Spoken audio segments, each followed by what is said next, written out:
Did you know that 80 to 92% of people tend to abandon their goals within the first few months of setting them? That's kind of a very shocking number.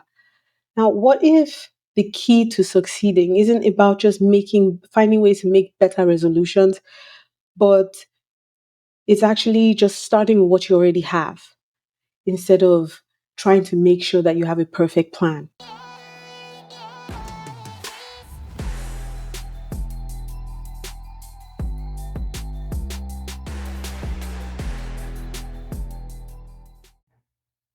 Hello, my name is Nkem. I'm a toxicologist and I love making complex things simple, whether it's navigating life's challenges or breaking down big ideas into more reasonable bite chunks.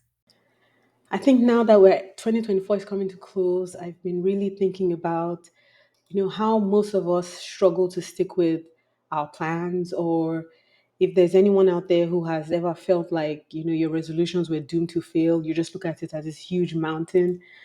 Um, I just want to tell you that you are not alone. You are not by yourself. Most people feel this way. Some people are just better at hiding it. As 2024 comes to an end, I've been really reflecting on what it means to close out my year with intention. And I hope that this is able to help other people who are thinking about along the same lines.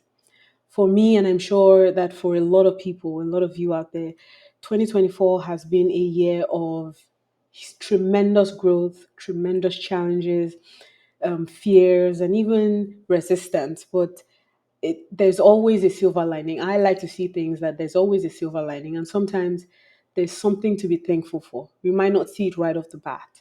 For me, what I'm thankful for are the lessons that 2024 has brought. A lot of us have come up with reasons, like maybe we're setting unrealistic goals. We have just complete lack of specific plans. We have poor self-monitoring. There are different life events going on. There's stress from careers and from work. Negative self-talk, sometimes that's a very big one. And I think that while we're making all of these excuses and while we're having these reasons going on, that we're not noticing that time is flying by.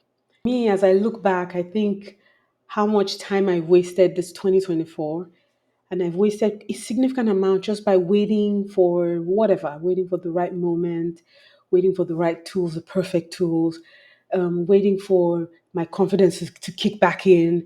And here's what I've realized. I've realized that waiting rarely gets us to where we need to go or where we want to go.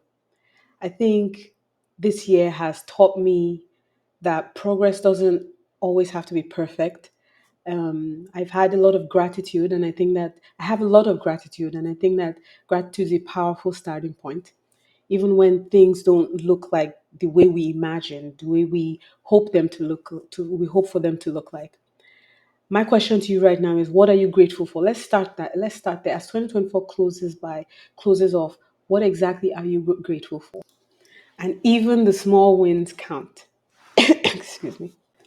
So I came across an interview. I don't know if I'll call it an interview or if it's like just like a conversation with Seth Godin on YouTube. And during this conversation, he used the metaphor of high school, where we try to belong, where belonging feels like you're tied to belonging felt tied to sitting at the right table, and the stakes for getting to that table seemed so impossibly high, as if all of our worth was just kind of like wrapped up and dependent on it. And I think that a lot of people still feel that way today. And I think that a lot of people still feel that way today, whether it's in their careers or in their personal life. But the reality is life doesn't have to work that way. He introduced this very, I think, very brilliant idea of, instead of trying to sit at someone else's table, why not just create your own? And when he said it, I just thought that's incredible. Why not just create your own? Why? When you build your own table, you create a space that reflects who you are, and you get to invite others authentically to that table, to that space. Thinking about things, I think thinking about things this way really changes my perspective. It's no longer about trying to fit in or waiting for validation or someone else's permission. It's about just showing up, creating and contributing in ways that feel real and authentic and meaningful to you. And that is what I want to carry into 2025. That is my vision for 2025. I can staunchly say now that my focus, or one of my focuses for 2025, is very simple, and this is to just create generous work, to do generous work. I want to contribute, to teach, to share, and to build a space where others feel inspired and supported. And YouTube is a huge part of that plan. I think when we approach life with the mindset of serving others, everything changes, and there's no longer that focus on proving yourself, or that focus to prove yourself. Instead, you're focused on what you can offer, the value that you can bring, and I think that this might make moving forward for a lot of people feel easier, because it's not just about you, or it's not just about me. It's about the people that you are helping. So I think that it is so easy for us to focus on what we don't have, and to also look at what other people are doing and look at what other people have and use that as our excuse. Like, we don't have the right tools, we don't have it has not just the right tools, the perfect tools. The circumstances aren't ideal, the validation from others isn't there. And I honestly, I've been guilty of this myself. Charity begins at home, so I think I need to start there. But the truth is that the tools you already have are good enough to start. We start small and then kind of work our way to figure out, navigate the waters to figure out what works and what doesn't work. Is starting a new business, learning a new skill, embarking on a endeavor. Taking that first step is what is very crucial, and that's what I've come to learn over time. And at least in the last 6 months, really, I've now made the decision that I made the decision this Thanksgiving that I'm not waiting for January 1st. And I really hope that whoever's listening to this knows not to wait till January 1st. I'm using what's available to me, and I hope you are able to use what's available to you as well, imperfections and all, to start building the vision that you have for yourself, for your life. I understand that there will be challenges. As a matter of fact, I'm actually anticipating that the challenges will come, that they will be there.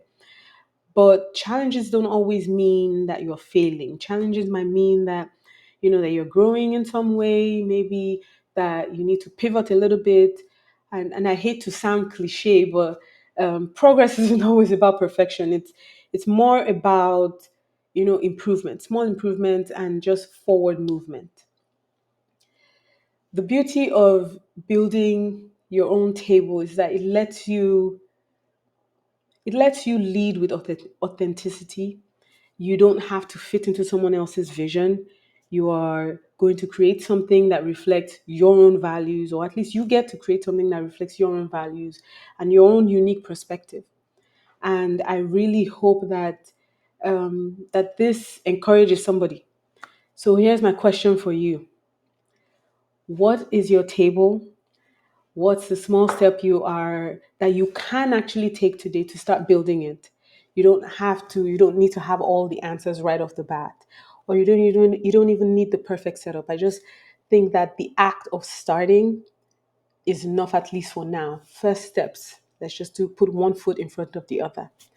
And if this message resonates with you, I really want you to let me know, and reach out in the comments, and we can just kind of like keep discussing and talking about what our strategies for 2025 would look like. I'm going to be pushing out a lot of content this year, and so I'm hoping that this reaches the people that actually really need to hear what I have to say.